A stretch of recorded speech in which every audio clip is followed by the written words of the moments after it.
Okay, so for this panel, actually, I was asked to discuss the three non-state terrorist actors: Hamas, the Palestinian Islamic Jihad, which I will call it PIJ, and global Jihad, meaning Al Qaeda and ISIS. Allegedly, there is not a connecting thread between these three actors, except for the fact that they are terrorist organization. Nevertheless, if we carefully observe those three actors, we will find out a common denominator, which is Iran, and I will explain.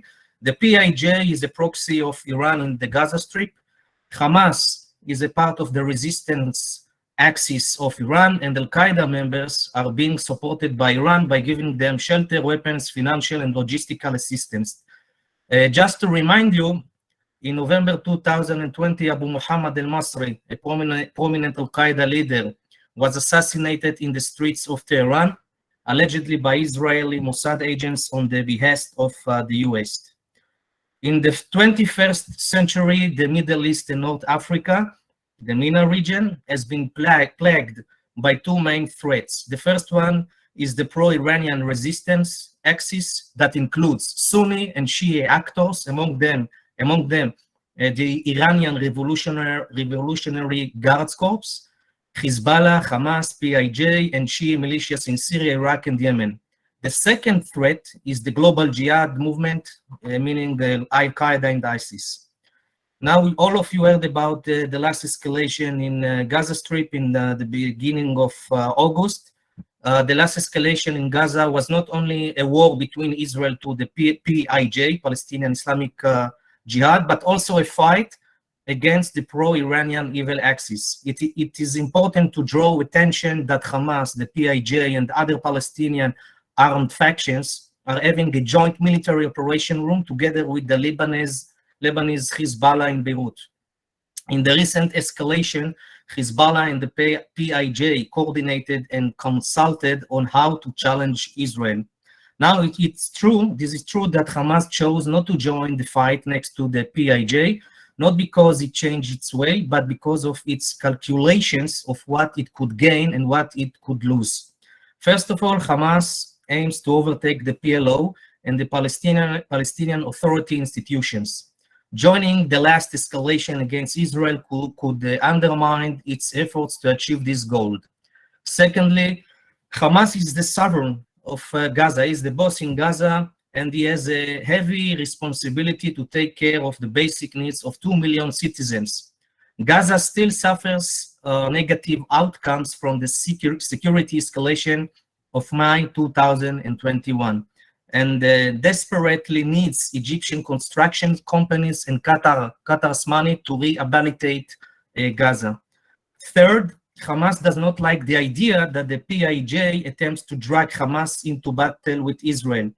One of Hamas members in London, Ibrahim Hamami, several days ago, accused the PIJ of having unnecessary provocations against Israel, alleging that it will be better to challenge Israel when the Palestinian factions will be successful in recruiting the West Bank and the Arab Israelis to the next round against Israel.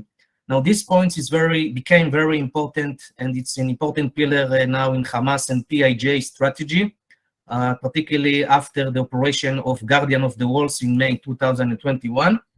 That's why the PIJ called the recent fight against Israel unity of battlefields, because it aims to include several fronts against Israel, including some pro-Hamas and PIJ Palestinians, Arab Israelis inside Israel. In this regard, the Lebanese Hezbollah has been helping Hamas and the PIJ by building tailored messages and campaigns on social media networks to motivate the Arab Israelis to confront Israelis. Hamas and the PIJ are interested to challenge Israel not only from Gaza, the West Bank and East Jerusalem, for example, but also from the Lebanese border. In May 2021, Hamas launched several rockets from Lebanon to Israel, of course with the green light given by Hezbollah. There are also indications that Hamas wants and aims to build new stronghold and military capabilities in Syria. In June this year, Khalil al-Lahya, a prominent Hamas leader, exposed Hamas' intention to reopen its office in Damascus after 10 years of breaking relations. Hezbollah was playing a role of a mediator between the Bashar al-Assad regime to Hamas. And now what does it mean? It means that Hamas may have now an access to more financial, logistical, and armor networks in Syria, and he can have, and there is a chance that he will cooperate with the Shia militias in Syria.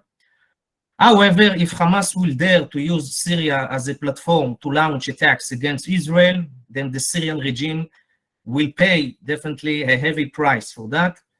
And moreover, Hamas seems to lose its prestige because of this move. The Syrian opposition, the Muslim Brotherhood, which Hamas is part of it, still part of it, and other actors in the Muslim world have criticized Hamas for normalizing ties with the Syrian regime because of his responsibility of massacring many Sunnis.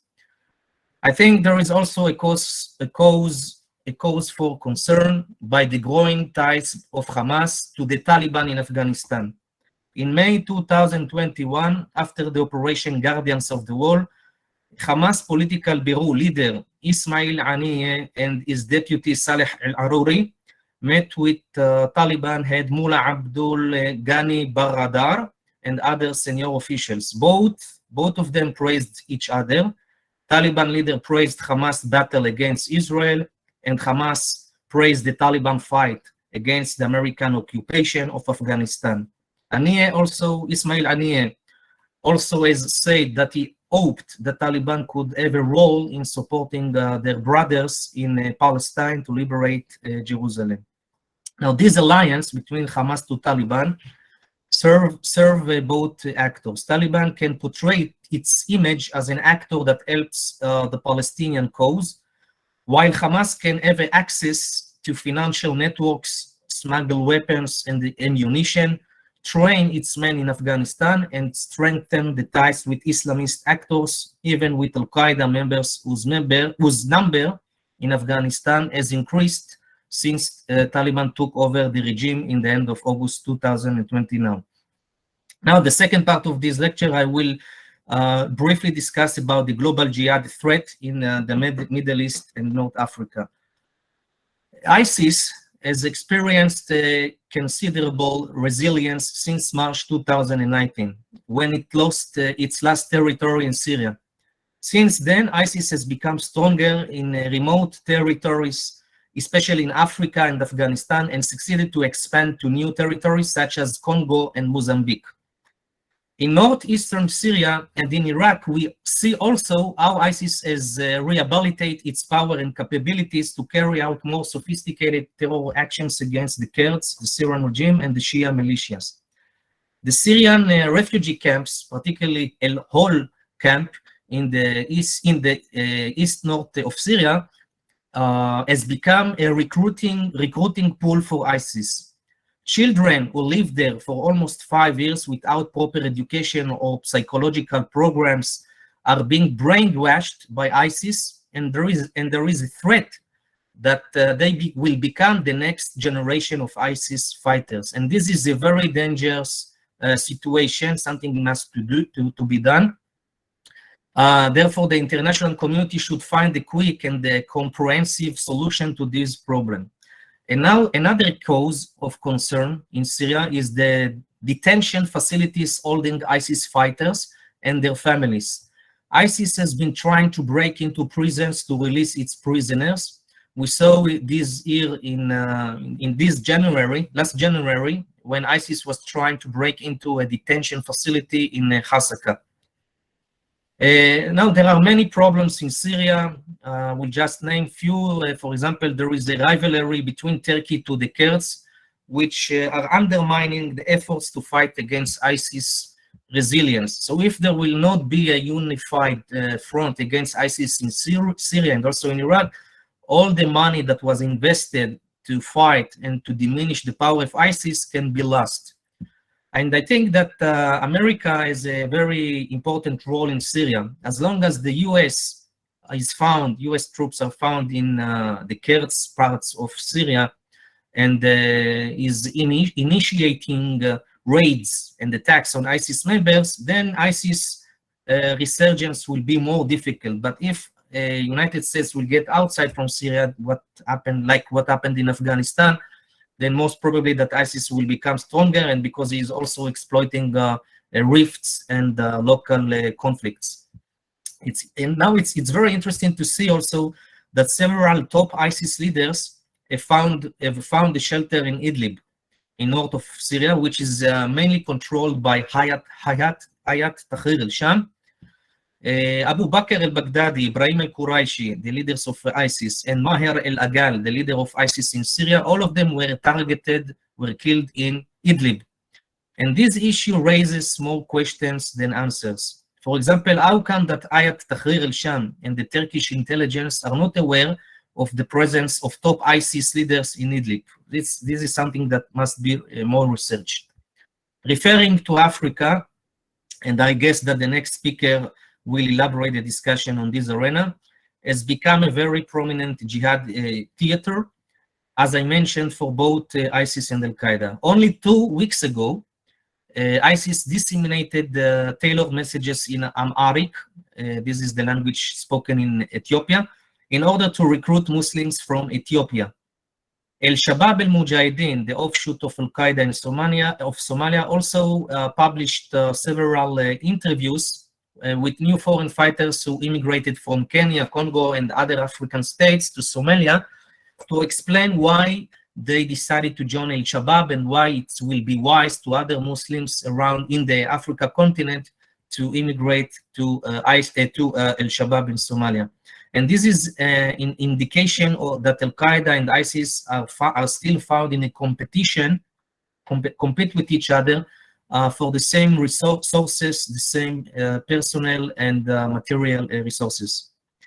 Now, if we wrap up, to sum up, we see that the Middle East and North Africa region continues to be an unstable region, mainly due to non-state terrorist actors like Hamas and ISIS, and state actors above them, Iran, who strive for hegemony in the region.